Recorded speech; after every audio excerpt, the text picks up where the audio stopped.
Messenger Elijah Muhammad's attacker exposed.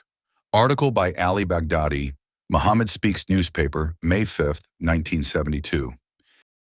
The public radio attack directed against the Honorable Elijah Muhammad by a man who was described as a Muslim from the East received widespread condemnation among the Arabs and other Muslims.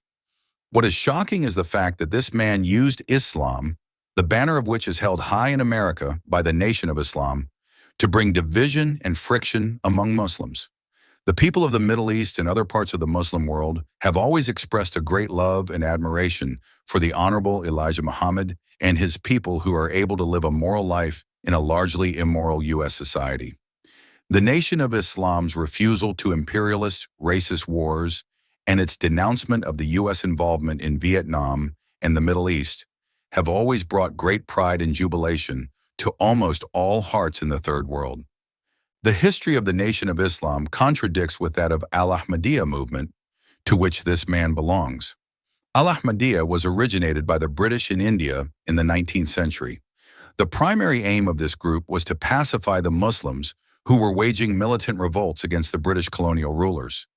The movement tailored the Holy Quran to meet the needs and objectives of the foreign occupier. The verse which orders all Muslims to obey those who are in charge was misinterpreted as meaning to obey the British. The important concept of al-jihad, the sacred fight, to defend Muslim land against foreign invasions, was changed. In brief, Al-Ahmadiyya movement was one of several movements financed and nourished by the Christian world to destroy Islam as a revolutionary progressive ideology dedicated to social justice. Is the intention of this so-called Muslim man from the East to pacify the Nation of Islam, which refused to integrate into this corrupt society? Is his aim to suppress this Muslim nonviolent, cultural, educational, and economic revolution taking place in the wilderness of America? Or is his intention to break Allah's rope to which all Muslims are ordered to hold tight? Is the true target Mr. Muhammad, or is it the bridge of Muslim and Black brotherhood linking both shores of the Atlantic? The future may bring answers to these questions. However, the timing of this regretful incident raises doubts about this man's true motive. Today, the Nation of Islam is subjected to a war of propaganda and lies waged by the U.S. Zionist-controlled news media. For supporting the just Arab cause and the Palestinian struggle for liberation, Muhammad Speaks, one of Mr. Muhammad's greatest accomplishments, is branded as anti-Semitic by Israel's loyal friends.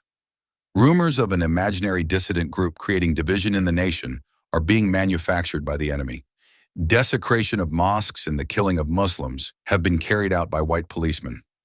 One wonders whether this man's action is just an isolated incident or a part of all this wide conspiracy. The fact remains that he failed.